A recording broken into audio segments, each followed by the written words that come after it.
ये कहानी एक जंगल की है जहाँ पर छोटा कौवा और छोटा चिरहा था। ये दोनों बहुत अच्छे दोस्त थे। पूरे जंगल में इनकी दोस्ती मशहूर थी। पर छोटा कौवा वो बहुत बदतमीज और चोर था और छोटा चिरहा वो मासूम और प्यारा सा था। एक दिन छोटा कौवा छोटे चिरहे से कहता है, अरे चिंटू, आम का मौसम आ गया है। हम लोग ऐसा करते हैं, उस वाले बाग चलते हैं, वहाँ से आम चुरा कर लाते हैं। कितने दिन हो गए हैं हमने कोई भी चोरी नहीं की और तू मेरी बात भी नहीं मानता। कौवे ये काम सही नहीं है। मैं तुम्हारे साथ नहीं जाऊंगा। अगर हम लोग पकड़े गए तो क्या होगा? नहीं नहीं, पूरे जंगल में बदनामी हो जाएगी और बदनामी के अलावा मैं ये काम नहीं करूंगा। अरे चिंटू, मुझे तो तुझसे दोस्ती खत्म कर देनी चाहिए। इतना डरपोक मेरा दोस्त हो ही नहीं सकता। जब देखो ये बहाना वो बहाना करते रहता है। मत जाओ, पर मैं जा रहा हूँ अकेला, फिर तुम पछताओगे बाद में। नहीं, तुम चले जाओ अकेले, मैं नहीं जाऊंगा। और मैं तो तुम्हें भी मना करता हूँ, तुम भी मत जाओ। अगर कोई मसला वसला हो गया तो क्या होगा? मेरी बात मानो, छोड़ दो। छोटा चिरहा छोटे कौवे को समझाकर अपने घर की तरफ जा रहा होता है और उसको कौवे की फिक्र भी होती है। फिर वो घर जाकर अपनी माँ से कहता है, मामा, छोटा कौवा मुझे आम के बागात लेके जा रहा था और कह रहा था वहाँ से आम चुराएंगे। मैंने उसको मना कर दिया। मामा, सही किया ना मैंने? बेटा, तुमने तो बहुत अच्छा काम किया है। ये काम करके तुमने तो मेरा सर फख्र से कर दिया है। मुझे तुमसे यही उम्मीद थी। फिर वो छोटा कौवा आम के बागात से बहुत सारे आम चोरी करके ले आता है और वो सब्जी वाले को जाकर कहता है, अरे सब्जी वाले अंकल, ये जरा आम का वजन तो करो। ये मैं लेके आया हूँ और जो पैसे बनते हैं मुझे दे दो। और ये आम बहुत अच्छे हैं। अरे छोटे कौवे, इतना सारा आम तू कहाँ से ले आया है? वो भी इतने अच्छे आम। हमारे जंगल में तो ऐसे आम नहीं है किसी के पास। मुझे सच सच बता, कहाँ का आम है? अगर चोरी का आम हुआ तो मैं फंस जाऊंगा। चल, मैं तुझे पैसे दे देता हूँ, पर कुछ भी हुआ मैं तेरा नाम ले लूंगा कि मुझे तूने आम बेचे हैं। ये जहन में बैठा ले अपने। अरे हाँ हाँ अंकल जी, जो भी मसला होगा मैं देख लूँगा। और ये आम मेरे ही बाग के हैं, मैंने कहीं से चोरी नहीं किए हैं। आप मुझे बस पैसे दो।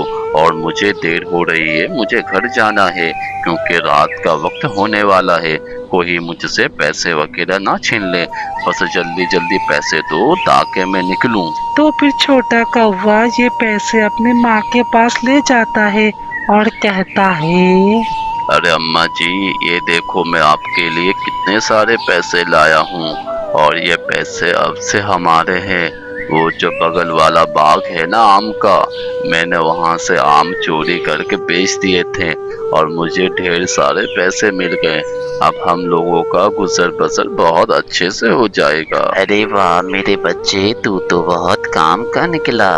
मैं तो तुझे बहुत निकम्मा समझती थी। हाय हाय, अब तो हमारे मजे आ गए। और दूसरे बाग से भी आम चुरा के बेच दे ताकि और पैसे आ जाएं।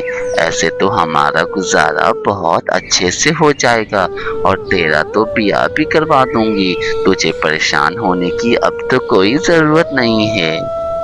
अरे माँ, मैं तुझे कहता था ना, एक वक्त आएगा मैं तेरे लिए बहुत सारे पैसे लेकर आऊँगा।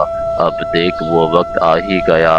अब मैं चाहता हूँ उसी बाग में, उस बाग में बहुत अच्छे अच्छे आम है। वहाँ से आम चुरा कर दुकान में बेचकर तेरे लिए पैसे लेकर आता हूँ। ठीक है मेरी प्यारी माँ, अब तुझे परेशान होने की कोई भी जरूरत नहीं है। अब तेरा बच्चा बड़ा हो गया है। फिर वो कौवा उस आम के बाग में चला जाता है और वहाँ देखकर उसके दिल में लालच आती है। वो यही सोच रहा होता है, अगर मैं ये सारे आम ले गया तो मैं बहुत अमीर हो जाऊंगा। और उसके दिल में लालच बढ़ती ही जा रही थी।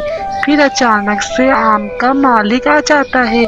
वो आकर कहता है, अरे अरे अच्छा, तो तुम थे काले कौवे जो मेरे बाग से आम चुरा के बेचा करते थे। मैंने बड़ी कोशिश की पकड़ने की, पर मेरे हाथ में तुम नहीं आए। अच्छा, तो तुम थे वो। अब तो तुम्हारी खैर नहीं है। चाहे तुम कुछ भी कर लो, तुम्हें सख्त से सख्त सजा मिलेगी। और इस जंगल से क्या, पूरे दुनिया से ही तुम्हारा वजूद खत्म कर दूंगा मैं। और तुम्हें आने वाली नस्ल याद रखेगी। ये बात तुम अपने जहन में बैठा लो। अरे सरदार जी, मुझसे बहुत बड़ी गलती हो गई है। मैं आइंदा से ऐसा नहीं करूँगा। मेरी उम्र ही क्या है, मैं तो लालच में आ गया था। मेरी माँ ने मुझे रोका भी नहीं। अगर वो मुझे रोकती तो मैं ये काम नहीं करता। मुझे माफ़ कर दो। मैं आइंदा इस जंगल में ही नहीं दिखूंगा। मैं अपने परिवार को इस जंगल से लेकर ही चला जाऊंगा। बस मुझे एक मौका दे दो सरदार जी। मैं आइंदा आपको गलती का मौका नहीं दूंगा। और मेरी तौबा। अरे वाह, ये कैसी बात कर दी तुमने। इतने सारे आम मेरे बाग से चुराए और मैं तुम्हें छोड़ दूं ताकि दूसरे लोगों को भी और इजाफा हो जाए चोरी करने में। अब तो तुम्हें बहुत भयानक सजा मिलेगी। ये बात तुम भूल जाओ कि तुम्हें कोई माफी देगा। मैं तुम्हारे पर और तुम्हारे जिस्म को काट दूंगा ताकि तुम ऐसा काम नहीं करो, समझे। और तुम जो चाहो कर लो, तुम्हें सजा तो मिल के रहेगी। ये मेरा आखिरी फैसला है। अरे सरदार जी, अब जैसी आपकी मर्जी। मैं आपके सामने क्या ही बोल सकता हूँ। आप तो मेरे बड़े हैं। आप मुझे जो सजा देना चाहते हैं दे दे। मैं कुछ भी नहीं कहूँगा आगे से। आपकी जो मर्जी। तो दोस्त मैं दादी माँ, तो दोस्तों याद रखो, कभी भी बुरा काम मत करो, वरना आपका हशर भी कौवे जैसा होगा। इस चैनल को सब्सक्राइब तो करो, वीडियो को लाइक करो।